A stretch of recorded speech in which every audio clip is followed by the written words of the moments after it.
స్వామివారి ఆశీస్సులు ఎప్పుడూ ఉంటాయి. భక్తులు సంఘం వలస వాస్తవ్యులు వైకయం వైకయంలో ఎంఆర్ నగర్ వాస్తవ్యులు బడే గోవిందనాయుడు గారు వైకయంలో నివాసం ఉంటున్నటువంటి 1116 విరాళం అందజేశారు. వారికి వారి కుటుంబ సభ్యులకి నీలకంఠేశ్వర స్వామి వారి ఆశీస్సులు ఎలవేళలా ఉండాలని మనస్ఫూర్తిగా కోరుకుంటున్నాం.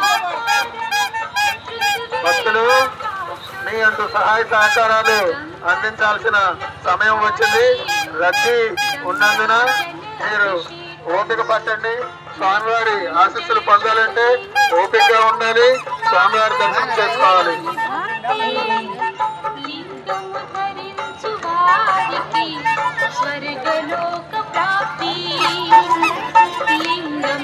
భక్తులు పార్వతీపురం వాస్తవులు పాటాజు గుండీప్ గారు స్వామివారి ఆలయ అభివృద్ధి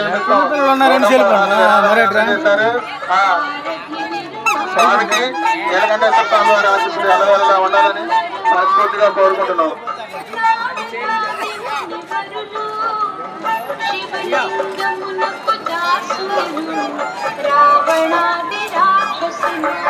భక్తులు లక్ష్మీనారాయణపురం గ్రామ వాస్తవులు కోరాడ భాస్కర్రావు గారి దంపతులు స్వామివారి ఆలయ అభివృద్ధి నిమిత్తం 100 రూపాయల విరాళం అందజేశారు.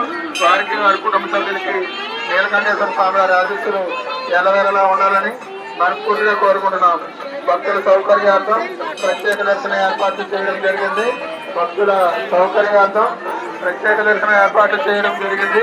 కావున ప్రత్యేక దర్శనం కొరకు వచ్చిన భక్తులు మండపం వద్ద ఉన్న కౌంటర్ వద్ద 50 రూపాయల టోకన్లు తీసుకోవలసిందిగా కోరుతున్నాం. ఎల్లానపురం గ్రామంలో కాపురస్తులు అల్లు పరశురామనాయుడు గారి దంపతులు 101 రూపాయల విరాళంగా అందజేశారు. వారికి వారి కుటుంబ సభ్యులకి స్వయంభూ శ్రీ ఉమా నీలకంఠేశ్వర స్వామి వారి ఆశీస్సులు ఎలవేళలా ఉండాలని మనస్ఫూర్తిగా కోరుతున్నాం. భక్తులు ఎండలో నిలబడకండి. క్యూ లైన్ కోసం టెంట్లు వేయడం జరిగింది. ఎవరికైనా వాటర్ కావాలంటే మండపం వాటర్ సౌకర్యం ఏర్పాటు చేయడం జరిగింది. కావున భక్తులు రావాల్సిందిగా కోరుతున్నాం.